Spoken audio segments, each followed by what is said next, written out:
Marché financier, crypto-monnaie, économie, inflation, quelles conséquences va avoir l'élection de Donald Trump aux États-Unis? Les répercussions pour vos investissements peuvent être importantes.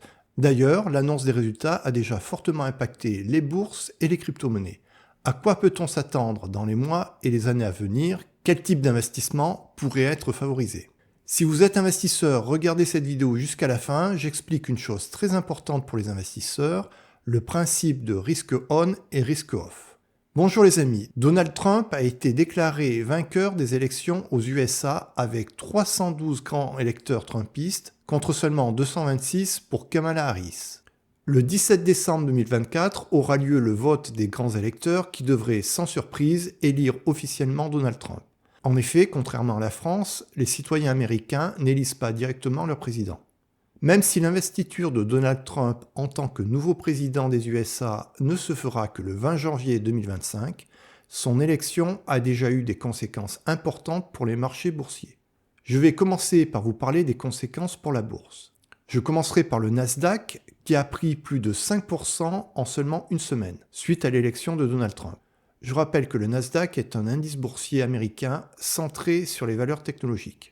Pour prendre un exemple, l'action Tesla, qui fait partie du Nasdaq 100, a augmenté de plus de 39% suite à l'élection de Donald Trump. Le PDG de Tesla, Elon Musk, a fait campagne pour Trump et pourrait servir de conseiller au cours du second mandat de Donald Trump. Comme vous pouvez le voir, les résultats des élections américaines ont eu des effets importants sur certaines valeurs boursières. Les autres grands indices boursiers américains ont également accueilli favorablement l'élection de Trump, avec une augmentation en une semaine de 4,9% sur le Dow Jones, 3,8% pour le S&P 500. De son côté, la bourse française a plutôt accueilli défavorablement l'élection de Donald Trump. Il faut se rappeler que l'un des slogans de Donald Trump était « America First ». Le nouveau président des États-Unis compte défendre avant tout les intérêts des USA, ce qui pourrait se faire au détriment de certaines entreprises françaises et européennes. Il faut se rappeler que Donald Trump, lors de son premier mandat, n'avait pas hésité à imposer des droits de douane importants sur certains produits. Si vous détenez des actions européennes qui ont de fortes exportations vers les USA, il me semble important d'analyser si l'arrivée de Trump au pouvoir ne pourrait pas changer la donne pour les actions que vous détenez. Je partage avec vous mes analyses, je ne prétends pas avoir raison, n'hésitez pas à partager avec la communauté en commentaire. Pour quel secteur vous pensez que l'élection de Donald Trump aura un impact positif ou négatif?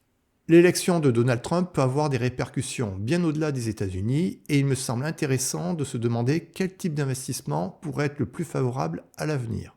Personnellement, je serais plus porté à investir sur des ETF d'indices américains tels que le Nasdaq plutôt qu'un ETF sur le CAC 40. Car la situation économique et politique en France est mauvaise avec notre cher président Emmanuel Macron qui lui a pour slogan « l'Europe en premier, la France et les Français en dernier ». Je pense qu'Emmanuel Macron n'a pas réellement de volonté de défendre les intérêts de la France et l'économie française. Et donc les indices boursiers français pourraient être pénalisés par rapport aux indices américains. Donald Trump a annoncé qu'il favoriserait l'extraction pétrolière et gazière aux USA, en particulier en levant des contraintes. Cela pourrait avoir un effet positif sur les performances des sociétés américaines liées à cette activité. Donald Trump a souvent reproché aux États européens d'avoir des dépenses d'armement trop faibles. Les États européens pourraient se sentir à l'avenir moins protégés par la puissance militaire américaine au sein de l'OTAN. Cela pourrait pousser certains États européens à augmenter leurs dépenses militaires, ce qui bénéficierait aux industries de la défense. Par ailleurs, étant donné la guerre entre la Russie et l'Ukraine, les fortes tensions en Asie avec la Chine et la Corée du Nord, ainsi que les tensions extrêmes entre Israël et l'Iran. Cependant, pour ces trois derniers éléments, je pense que cela est déjà pas mal pricé dans les marchés financiers. Donald Trump veut favoriser le développement des crypto-monnaies aux USA, en particulier, il a promis de virer Gary Gensler, patron de la SEC, qui jusqu'ici s'opposait à l'expansion des crypto-monnaies. Cela pourrait être favorable à l'écosystème des crypto-monnaies et il pourrait donc être intéressant d'investir sur des valeurs boursières liées aux crypto-monnaies telles que Coinbase ou autres. On va maintenant parler des conséquences de l'élection de Donald Trump pour l'investissement en crypto-monnaies. Vous pouvez voir à l'écran l'évolution du cours des 100 plus grosses crypto-monnaies en une semaine. Une seule est en baisse si on exclut les stablecoins. Clairement, l'élection de Donald Trump semble avoir été le déclencheur de ce que l'on appelle le bull run. Ce que l'on appelle le bull run est une période de hausse généralisée des cours des crypto-monnaies qui se produit environ tous les 4 ans en lien avec le halving. Le halving du Bitcoin est un événement qui réduit de moitié la récompense pour le minage de nouveaux Bitcoins. Pour simplifier, disons que tous les 4 ans, le nombre de nouveaux Bitcoins produits est divisé par 2, ce qui augmente sa rareté et donc fait augmenter son cours. La crypto-monnaie CRO a augmenté de 138% en une semaine. Le Dogecoin a lui augmenté de 102%. Un tiers de ces 100 crypto-monnaies ont augmenté de plus de 30% en seulement une semaine, ce qui est énorme. J'ai vu mon portefeuille crypto composé d'une cinquantaine de crypto-monnaies augmenter de 38% en une seule semaine, avec certaines crypto-monnaies qui ont pris plus de 50%. Dans le monde de la crypto-monnaie, les variations peuvent être très rapides, et ceci aussi bien à la hausse qu'à la baisse. À un moment donné, mon portefeuille crypto était à moins 25%, avec une perte potentielle de plus de 70% sur certaines cryptos. Donc, si vous souhaitez investir sur les crypto-monnaies, il faut être conscient que c'est un investissement très risqué, très volatile, et il me semble préférable de n'y investir qu'une petite partie de votre capital et de bien vous informer avant d'investir. Sans cela, vous prenez de gros risques. En particulier, soyez vigilant aux problèmes de sécurité, de piratage ou d'arnaque. Méfiez-vous des promesses de gains énormes, n'investissez jamais sur des crypto-monnaies que vous ne connaissez pas, documentez-vous sur plusieurs sources avant tout investissement. Et n'investissez pas sur les crypto-monnaies si vous ne pouvez pas encaisser une baisse de 70-80% sans stress. Je pense que dans les semaines et les mois à venir, vous allez beaucoup entendre parler des crypto-monnaies, donc il me semble important de rappeler quelques règles de base pour ceux qui ne connaissent pas encore le monde de la crypto-monnaie et qui pourraient tenter d'y investir. Depuis l'élection de Donald Trump, le Bitcoin a pris plus de 30%. Comme vous pouvez le voir, l'accélération a été brutale, avec une appréciation des cours rapide jusqu'à 90 000 $. En effet, le Bitcoin a dépassé son ancien ATH, plus haut cours enregistré depuis que le Bitcoin existe, en frôlant les 90 000 $. La valeur du Bitcoin a donc été multipliée par 2,4 en seulement un an. Et il est probable que cela ne soit pas fini. L'Ethereum, la crypto-monnaie à plus forte capitalisation après le Bitcoin, a encore plus fortement augmenté, plus 40% en seulement une semaine. Suite à l'élection de Donald Trump, l'ETH a dépassé les 3 400 $, mais reste bien en deçà de son plus haut niveau, 4 900 $, réalisé il y a un peu moins de 4 ans. Comme vous pouvez le voir, la poussée a été forte, avec une accumulation de bougies vertes. Il faut dire que jusqu'ici, l'ETH avait pris du retard par rapport au Bitcoin. Mais le plus important est bien sûr de se tourner vers le futur, car décrire ce qui s'est passé est simple et n'apporte pas grand-chose.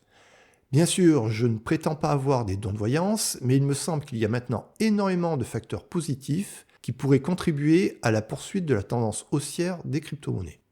La principale étant bien sûr qu'a priori, le bull run a commencé et normalement il devrait durer pendant plusieurs mois. De plus, durant la campagne présidentielle, Donald Trump a fait beaucoup de promesses en faveur des crypto-monnaies. Il a affirmé avoir un plan pour s'assurer que les États-Unis seront la capitale crypto de la planète. Donald Trump s'est également engagé à constituer une réserve nationale stratégique de Bitcoin. Cette réserve doit permettre aux États-Unis d'accumuler jusqu'à 1 million de Bitcoin. Pour constituer cette réserve, Trump compte conserver tous les bitcoins saisis par les forces de l'ordre dans des opérations contre des criminels. Actuellement, les crypto-monnaies saisies sont régulièrement revendues lors d'enchères. Les États-Unis détiennent déjà un total de 195 000 bitcoins, soit approximativement 1% des BTC en circulation. La constitution d'une telle réserve aurait pour effet de diminuer l'offre de BTC et donc de soutenir son cours. Donald Trump a également promis d'assouplir le cadre réglementaire autour des cryptoactifs aux USA, alors qu'au contraire, le gouvernement de Joe Biden s'est caractérisé par une certaine frilosité à l'égard des crypto-devises. Cela devrait favoriser le développement des crypto-monnaies aux USA, ce qui aidera une plus grande part de la population à investir dans les cryptos et devrait augmenter le cours du Bitcoin et des autres crypto-monnaies. Dans le cadre de cet assouplissement, Donald Trump a promis de s'en prendre à la Security and Exchange Commission, le régulateur financier des États-Unis. Jusqu'ici, Gary Gensler, qui était à la tête de la SEC, s'est farouchement opposé à l'essor des crypto-monnaies. Trump a fait la promesse suivante: dès le premier jour, je vais virer Gary Gensler, Je nommerai un nouveau président de la SEC qui croit que l'Amérique devrait construire l'avenir et non bloquer l'avenir. Nous verrons si Donald Trump tient sa promesse, mais en tout cas, il semble que les institutions américaines seront bientôt beaucoup plus favorables aux crypto-monnaies. Mais outre l'arrivée de Donald Trump à la présidence des États-Unis, d'autres facteurs sont positifs pour les crypto-monnaies. Les investisseurs institutionnels qui autrefois portaient un avis négatif sur les crypto-monnaies deviennent maintenant pro-crypto. L'essor des crypto-monnaies risque d'être favorisé par une participation institutionnelle croissante, notamment suite à l'approbation par la SEC des ETF sur le Bitcoin en début d'année. Ces véhicules d'investissement ont fourni aux investisseurs institutionnels une voie réglementée pour s'exposer au Bitcoin, ce qui a entraîné une augmentation de la demande de la part de nombreux fonds d'investissement et fonds de pension qui achètent maintenant des BTC, et ceci de façon de plus en plus importante. D'une façon plus générale, les baisses des taux directeurs dans les banques centrales américaines et européennes stimulent la demande d'actifs dits risqués. Le mécanisme est le suivant. Lorsque les taux d'intérêt des banques centrales sont élevés, il suffit d'investir sur des obligations d'État qui peuvent délivrer un bon rendement, par exemple 5% par an, en prenant très peu de risques, car les obligations d'État sont considérées comme peu risquées par rapport à l'investissement en bourse ou en crypto-monnaie. Mais il y a dorénavant une baisse des taux. Par exemple, en septembre, la Banque centrale américaine a annoncé une baisse d'un demi-point. Ils seront désormais compris entre 4,75 et 5%. Et cette baisse des taux des banques centrales devrait se poursuivre. Cela signifie que l'investissement dans des obligations d'État va être bien moins rentable. Et donc, de nombreux investisseurs vont passer en risque on. Plus les taux des obligations d'État sont faibles, plus il devient tentant d'investir sur des actifs risqués. En effet, un investisseur rationnel détermine le type d'actif dans lequel il investit en menant une analyse rendement-risque. C'est-à-dire que plus le rendement espéré est élevé, plus il est prêt à prendre de risques. Si vous ne connaissez pas encore cette notion importante de rendement-risque, vous pouvez regarder la vidéo que j'ai faite sur cette notion. Vous trouverez le lien vers cette vidéo en commentaire de ma vidéo. On peut donc penser qu'il va y avoir de forts flux de capitaux qui vont basculer des actifs non risqués tels que les obligations vers les actifs risqués tels que les actions et les crypto-monnaies.